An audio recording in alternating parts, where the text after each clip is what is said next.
Jésus-Christ, bonjour et bienvenue à cette méditation en ce mercredi où nous célébrons aussi la mémoire du cœur douloureux de Marie après la fête de la croix glorieuse hier. Le texte de l'évangile d'aujourd'hui nous présente Jésus qui interpelle les pharisiens en leur disant « À qui vais-je vous comparer? Vous, à qui ressemblez-vous » La question est celle « À qui est-ce que tu ressembles ?» Il dit « Vous ressemblez à des gamins ». C'est intéressant la parole qu'il utilise, des gamins. Il y a des gens qui sont là sur la place et qui n'ont rien à faire. Et qu'est-ce qu'ils font? Ils s'interpellent en disant « Nous avons chanté des chants de joie, vous n'avez pas dansé. Nous avons chanté des chants de deuil, vous n'avez pas pleuré. » Et puis Jésus est venu, il mangeait avec les pécheurs, vous disiez que c'était un glouton et un ivrogne. Jean-Baptiste est venu, il était strict, et vous disiez que c'était un possédé. Alors quelle est votre position? C'est une question qu'on peut poser à certaines personnes parmi nous aujourd'hui. Toi, quelle est ta position? Il faut bien prendre position à un moment, par rapport à l'évangile, par rapport à la parole de Dieu, par rapport même à certains discours. Vous voyez des gens que, quand ils ont une position, plutôt que de te donner raison, ils préfèrent nier même la vérité. Quand dans leur tête, ils n'ont pas envie de vous donner raison, ils vont trouver tous les moyens, même les poils sur l'œuf ou sur les cheveux sur la tête d'un chauve, pour vous dire que vous avez tort, pour vous dire que ce sont eux qui sont dans le vrai. Vous ne choisissez pas un côté, vous ne choisissez pas ce qui est bien, vous ne choisissez rien. Qu'est-ce que vous voulez à la fin? Et donc il demande, Jésus nous invite aujourd'hui à prendre position, à nous demander quelle est ta position, même par rapport à la foi, au choix. Si c'est pas l'évangile, c'est parce que non, ici ça critique parce que les prêtres ont toujours dit comme ça.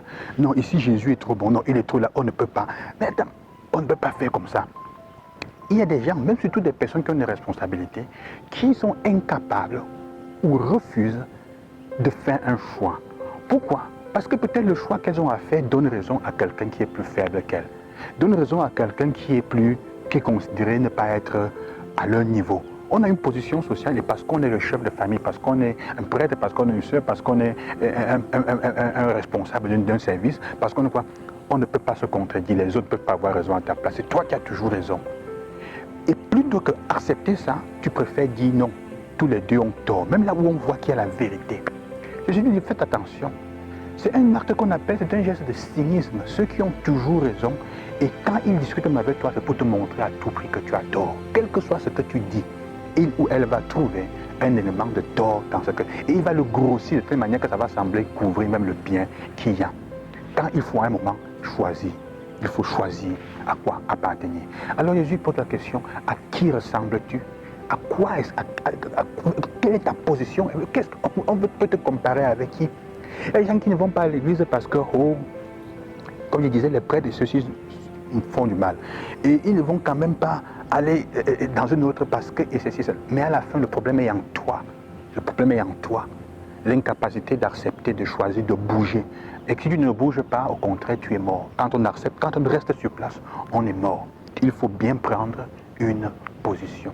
Aujourd'hui, le Seigneur nous invite donc à ça. Quelle est ta position? À qui est-ce que tu ressembles? Quels sont tes choix?